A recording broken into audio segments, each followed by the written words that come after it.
கொஞ்சம் வருஷத்துக்கு முன்னால் ஆராதனை நான் நடத்திட்டு இருந்தேன். ஆராதனை நடத்தி முடிச்சுட்டு வீட்டுக்கு போனேன். இப்போ எங்கள் சொந்தக்காரங்க ஒருத்தங்க வந்திருந்தாங்க.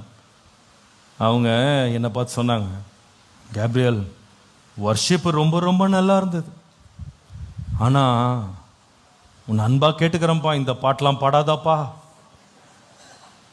என்ன பாட்டு? என்ன என்ன தப்பா பாடிட்டேன்னா? ஏதாவது என்ன பாட்டு? உம்மண்டை தேவனேன்னு பாடுறியப்பா, அதெல்லாம் நீ ஆராதனையில் பாடக்கூடாது அப்படின்னா.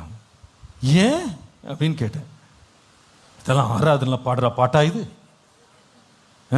உனக்கு தெரியாதா அப்படின்னா.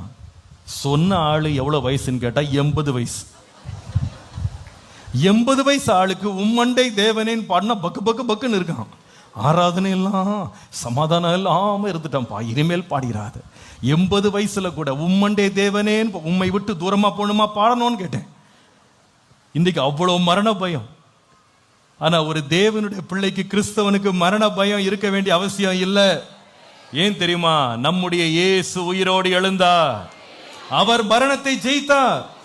அவரை விசுவாசிக்கிறவன் மரித்தாலும் என்ன செய்வான்? விசுவாசிக்கிற நல்ல ஒரு ஆமேன்னு சொல்லுங்க.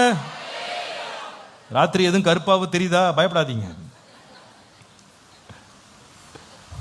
ஏதோ அழுத்துது பாஸ்டர், பயப்படாதீங்க.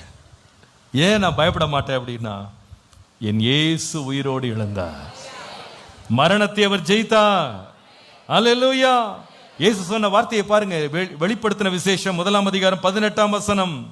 மரித்தேன், ஆனாலும் இதோ சதா காலங்களிலும் உயிரோடு இருக்கிறேன். ஆமேன். நான் மரணத்திற்கும் பாதாளத்திற்கும் உரிய திறவுகோல்களை உடையவராய் இருக்கிறேன். எத்தனை பேர் விசுவாசிக்கிறீங்க? இயேசு மரணத்திற்கும் பாதாளத்துக்குரிய திறவுகோல்களை இயேசு வைத்திருக்கிறார். ஹல்லேலூயா. இயேசுட்ட சாவி இருக்கும்போது நமக்கு ஏன் பயம்? பயப்படாதீங்க. இயேசு உயிரோடு எழுந்ததுனால எனக்கு என்ன நன்மை?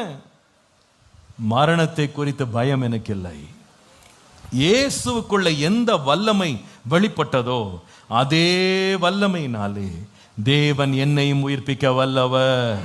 எபிரேயருக்கு எழுதின நிருபம் 2 அதிகாரம் 14 15 வசனங்களை பாருங்க. எபிரேயர் 2 அதிகாரம் 14 15. ஆதலால் பிள்ளைகள் மாம்சத்தையும் இரத்தத்தையும் உடையவர்களாய் இருக்க அவரும் அவர்களைப் போல மாம்சத்தையும் இரத்தத்தையும் உடையவரானார்.